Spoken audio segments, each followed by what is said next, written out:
Sup, chooms, how y'all living? Hope everything is Nova and you're all having a preem week. So I, like so many hundreds of millions of men across the world, have androgenic alopecia. I mean, no shit, right? That's why I run a hair loss channel. I know I have the male pattern baldness gene because it is present on both sides of my family, and I myself started balding in my early 20s. Even though I, of course, wish I didn't have androgenic alopecia, it really isn't that big of a deal because it is extremely easy to treat. Every day, all I do to keep my hair loss completely under control is I swallow a finasteride pill in the morning, and then at night I apply liquid minoxidil to my scalp before going to bed. That's it. There are 1,440 minutes in a single day, and using finasteride minoxidil takes only on average 1 or 2 of those minutes. My time is of course valuable, but it isn't so valuable that I can't afford to spare just a couple of minutes per day to do something as important as saving my hair, and I imagine most other people could afford to do it too. People will spend several hours a week to make their body look good in the gym, so how hard is it to just take a few minutes per day to save your hair? Also, the financial burden of this treatment is extremely trivial. I use generic Proscar, which is the 5 milligram tablet form of finasteride that I subsequently quarter into 1.25 milligram tablets. A 4-month supply of this drug cost me just $9 US. Additionally, I can buy a 3-month supply of minoxidil for just $17 at my local drugstore. So calculating the daily cost of finasteride, it's only roughly 7 cents a day and only 19 cents per day for minoxidil use. So that's about a quarter per day to save my hair. And even if you can't get these drugs for as cheap as I do, chances are you'll still be only spending pennies per day, so cost shouldn't be an issue for anybody. Even someone as poor as Jason Blaha could afford hair loss treatments, although he may need to close his World of Warcraft and Fortnite account in order to do so. The best thing about all this, though, is despite the fact that these treatments are very cheap and time efficient, they are also extremely effective and will stop and reverse hair loss in the vast majority of people who use them. In fact, clinical research has shown that over 90% of patients on finasteride will maintain their hair or experience even more regrowth even after 10 years of usage, and I have a video which discusses that, which I'll link below.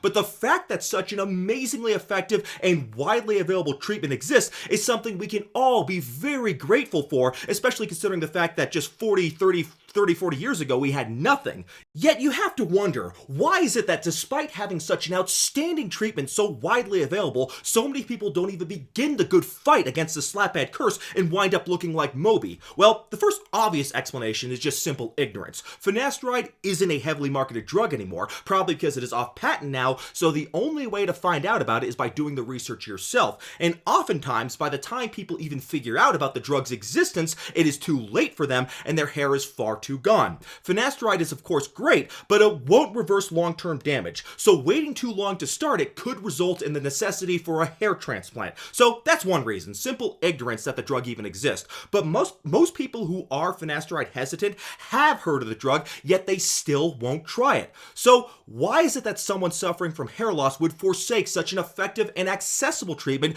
even after being informed of its existence? Well, it boils down to one important factor: fear. Finasteride, for all it's worth, has been slandered, defamed, trashed, and abused even more than Johnny Depp by Amber Heard. The internet is absolutely flooded with fear, misinformation, and outright fake news about the safety of finasteride, and oftentimes this fear-mongering is the first thing people will be exposed to when they look up the drug online.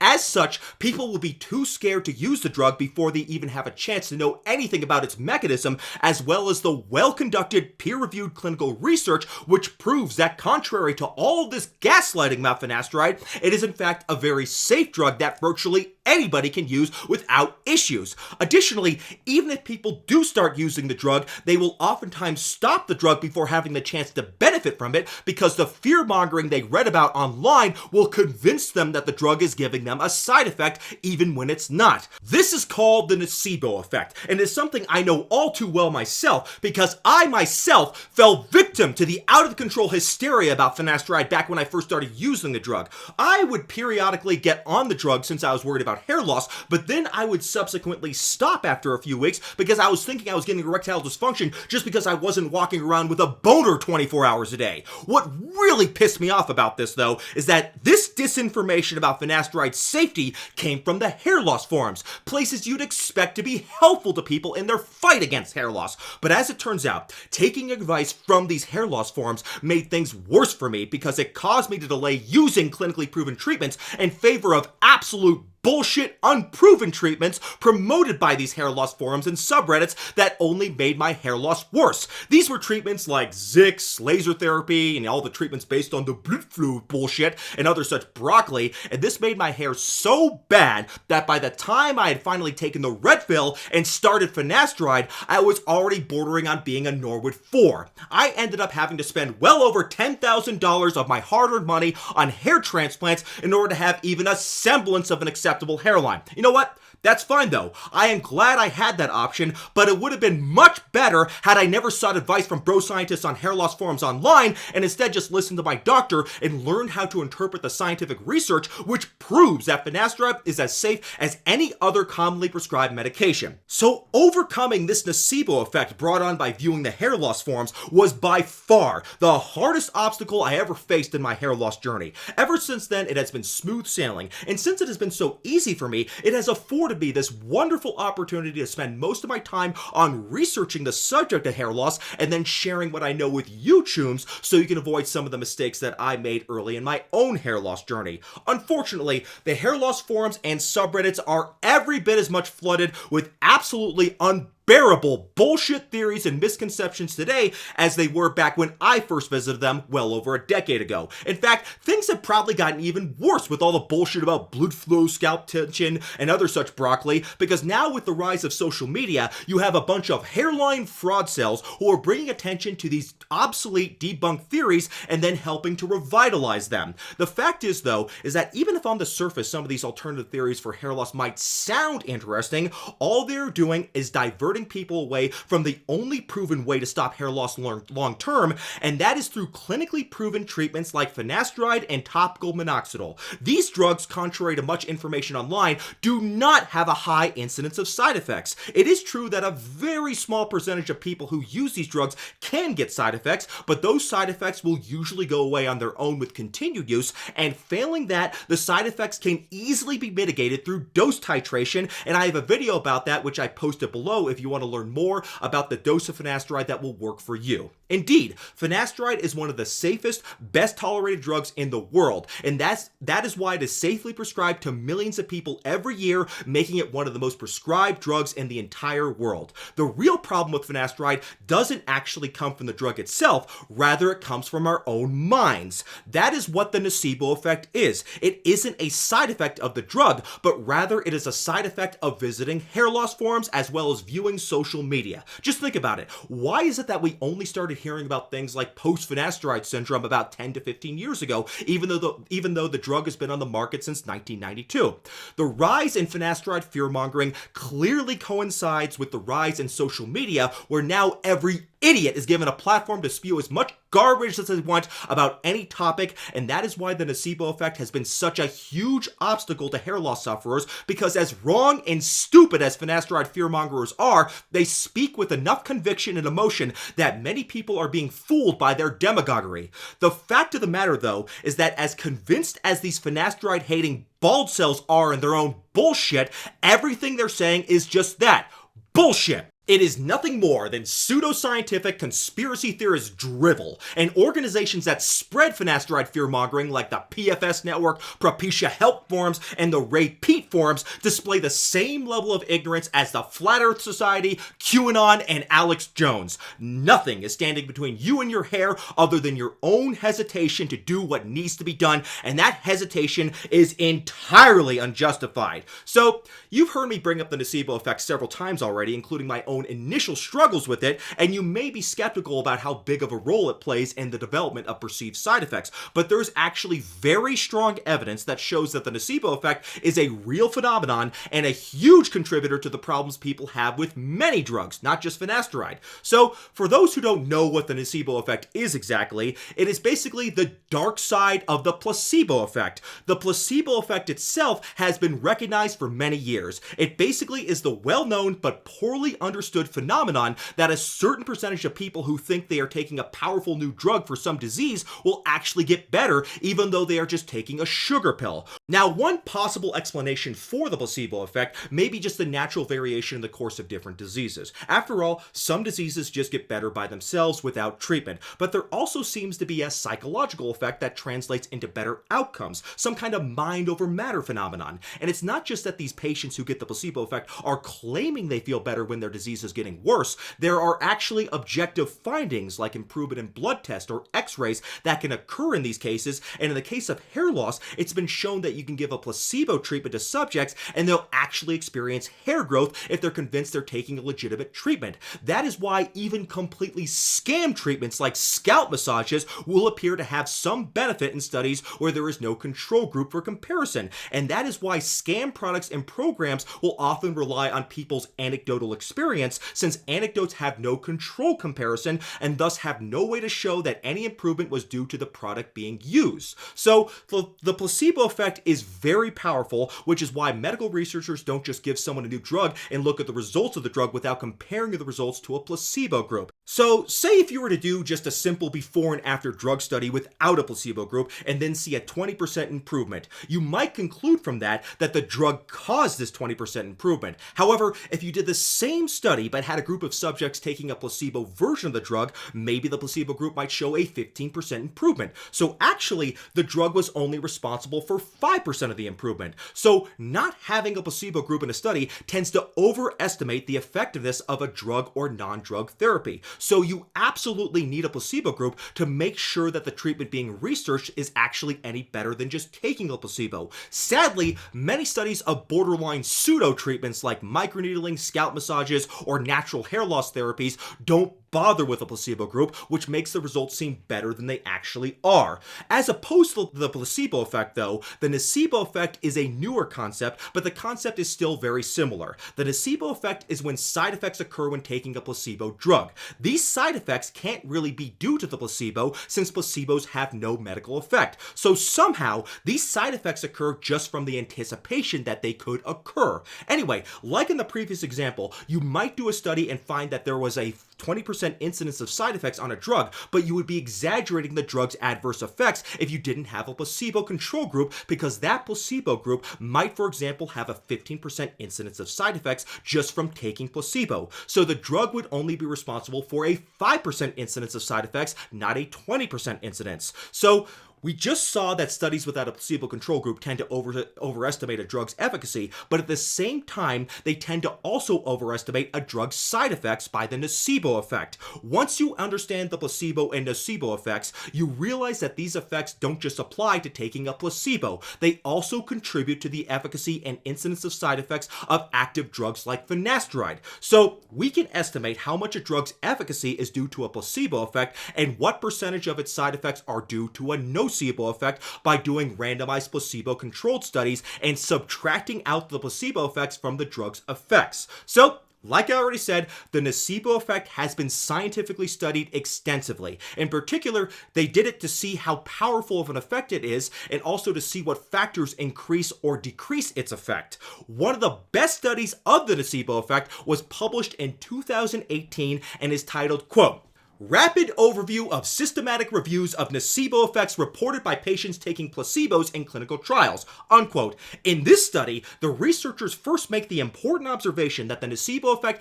often happens because patients are warned about side effects from doctors, and this worry translates into actually getting the side effect. The researchers note that, quote, "Having been warned about side effects in the patient information sheets, the patient may expect an adverse event. This negative expectation could then produce the event," unquote. The researchers then note how powerful this effect is. They write about a study where the nocebo effect was studied directly. In one multi-center randomized trial of aspirin or sulfentrazone for treating unstable angina due to differences in individual hospital review processes, patients either received or did not receive a statement outlining possible gastrointestinal side effects. This resulted in a 6-fold increase in the number of individuals withdrawing from the study because of subjective minor gastrointestinal symptoms, unquote. So clearly the nocebo effect is very powerful, but to define the nocebo effect more precisely, these researchers identified 1,271 randomized controlled studies involving many different drugs and diseases,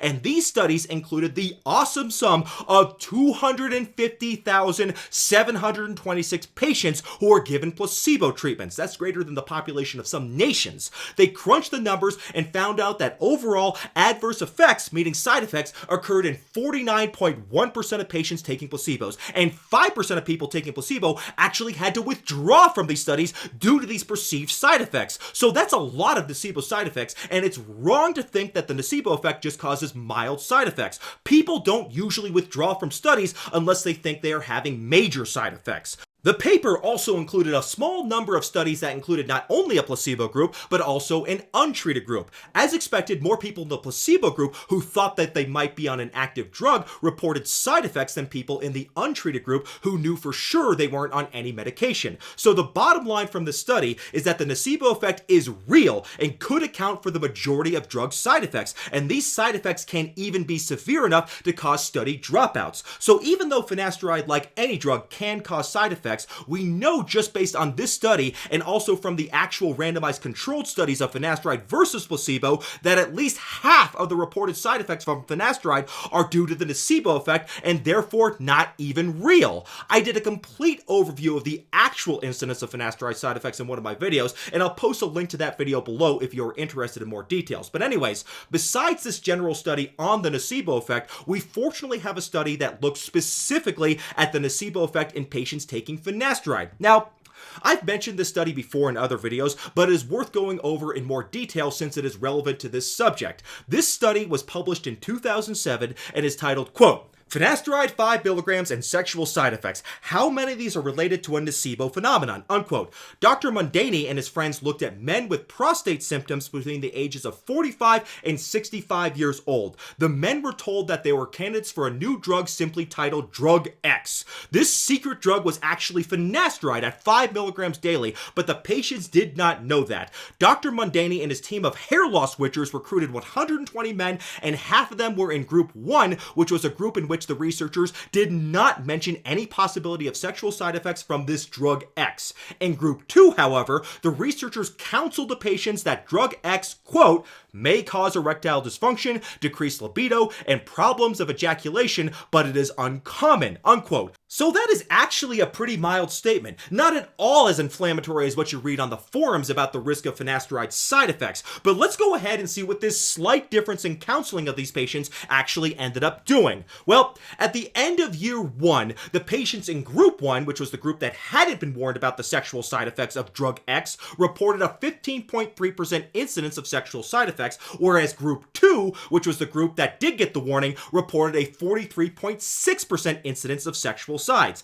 This table shows the details of these side effects. Remember, these are all people taking the same drug, finasteride at 5 milligrams daily, despite the fact that it's called drug X. So just the simple act of mentioning the possibility of sexual side effects caused a profound nocebo effect, where the group getting the placebo treatment had a dramatically higher incidence of sexual side effects. And remember, Dr. Mondaini just told them there was a small possibility of side effects. Imagine what would have happened to these patients had the doctor made them read the goddamn Propecia help forums or Treslis instead. I bet over 90% of them would have gotten sexual side effects in that case. Now, you may say that even a 15% incidence of sexual side effects is high, but remember that these are older men with prostate problems who are on a higher dose of finasteride than what is used for androgenic alopecia, 5 milligrams versus 1 milligram of finasteride. Also, sexual dysfunction is in fact linked to prostate issues and is very prevalent in older men. So the 15% 15% incident of side effects is not surprising in the group that wasn't warned about side effects. What is surprising is how much just mentioning the possibility of side effects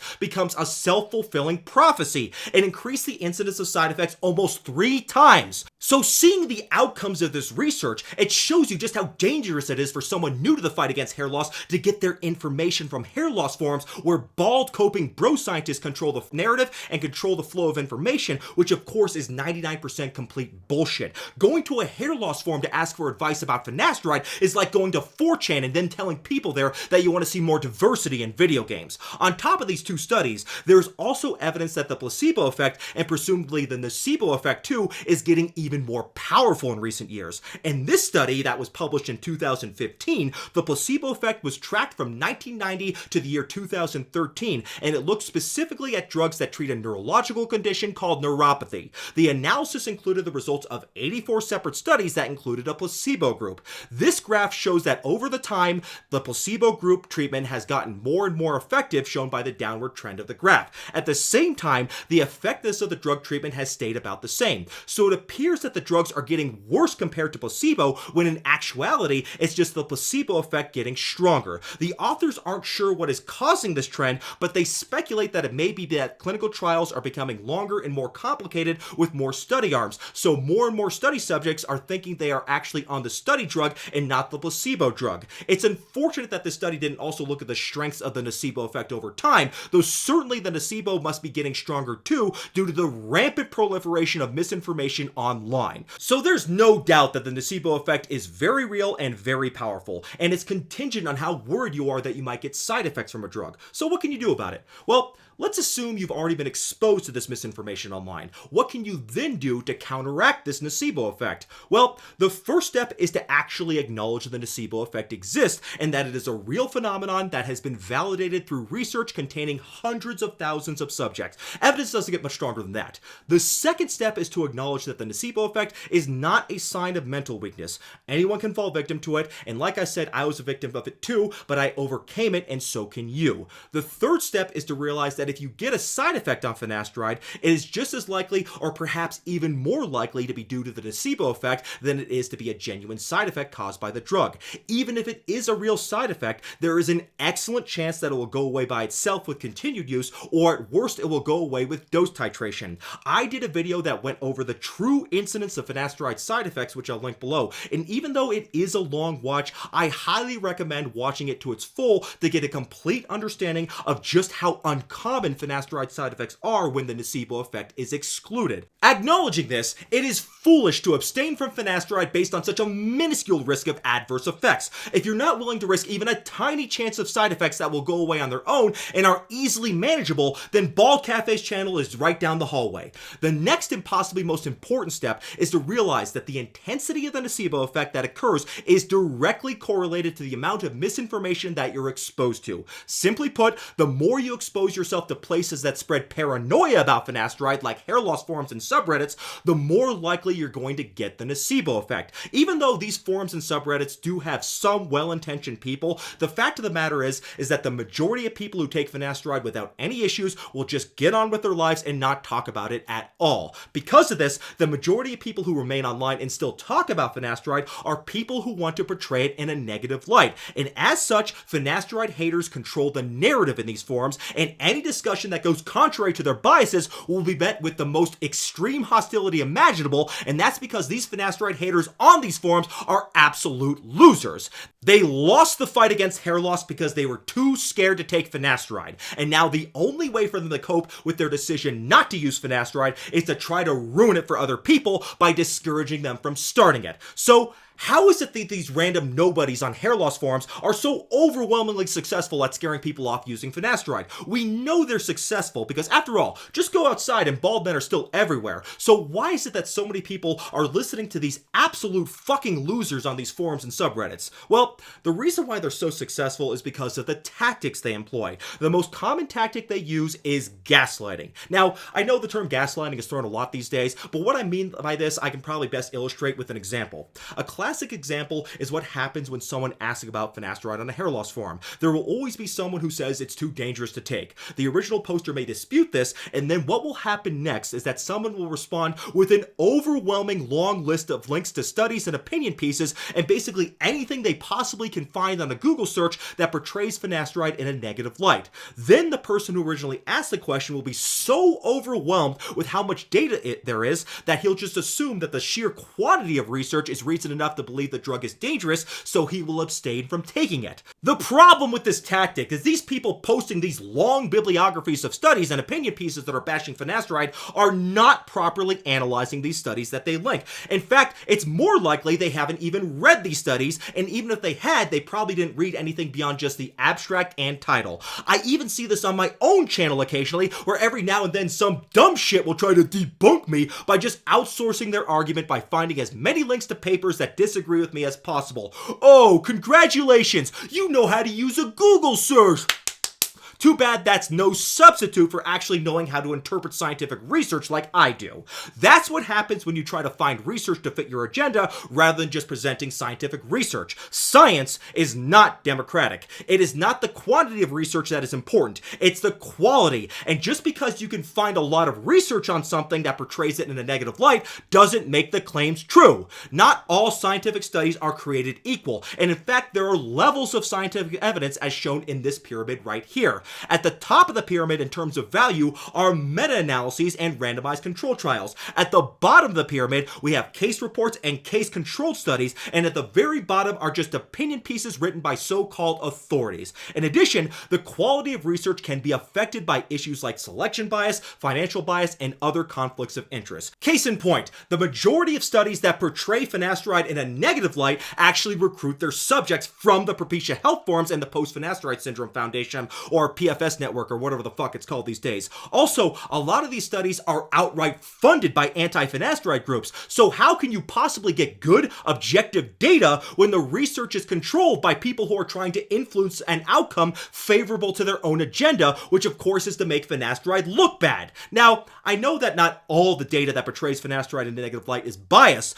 but a lot of it is based on animal studies or in vitro studies where the results may not be valid because of differences between animal species and human species. And also the fact that much higher proportional doses of finasteride are used in these studies compared to what a human would ever use obviously influences the outcome of the study as well. A classic example of this would be when people bring up concerns about neurosteroids and finasteride use. They'll talk about the metabolization of allopregnanolone, which is an important neurosteroid that is synthesized by the 5-AR enzyme, which finasteride suppresses. The problem, though, is that there is a different distribution of the 5-AR isoenzyme in rodent brains than in human brains, and finasteride predominantly suppresses the type 2 isoenzyme. So there are real questions about how applicable any of this rodent research on neurosteroid is to humans. The fact of the matter is that there is no high-quality research, meaning unbiased randomized controlled studies on post-finasteride syndrome, and all the evidence of its existence is just based on low-quality evidence case reports and anecdotes from screaming neck-bearded permavirgins on hair loss forums and subreddits.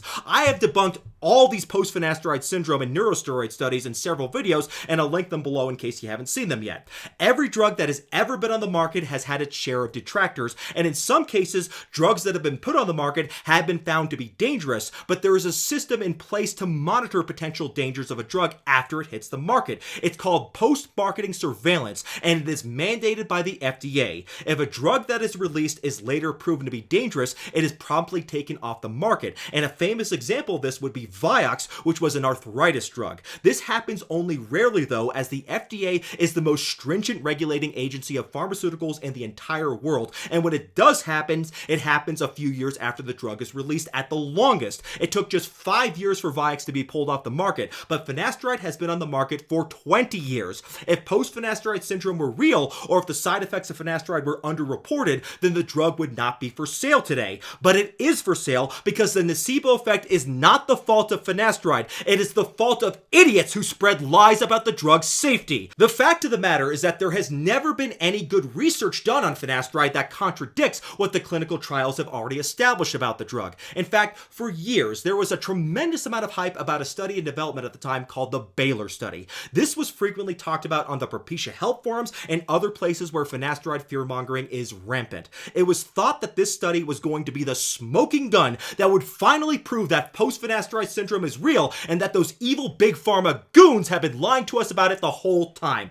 As it turns out, though, the study was a massive piece of shit that I debunked in one of my videos. The study was so bad, even people on the Propecia Health forums admitted that the study was crap, and they don't even talk about it anymore, really. But this crap has been going on for years now. Every few months, there will be some announcement of a community-funded research project where the PFS network will try to fundraise for some new research or miracle cure, and then after they finally get it, it turns out to be nothing but complete bullshit, so they go back to the drawing board, and then the cycle repeats itself. You know what the definition of insanity is? It's doing the same thing over and over again and expecting different results, and that is what finasteride haters don't seem to understand. I'm trying to help them get over their delusions so they can get some real help for their problems rather than trying to scapegoat finasteride for everything that's wrong with their lives. They may not realize it, but by blaming finasteride for all of their problems, they are hurting other people in the process by generating a huge nocebo effect in the hair loss community that is costing people their hair and making their lives worse.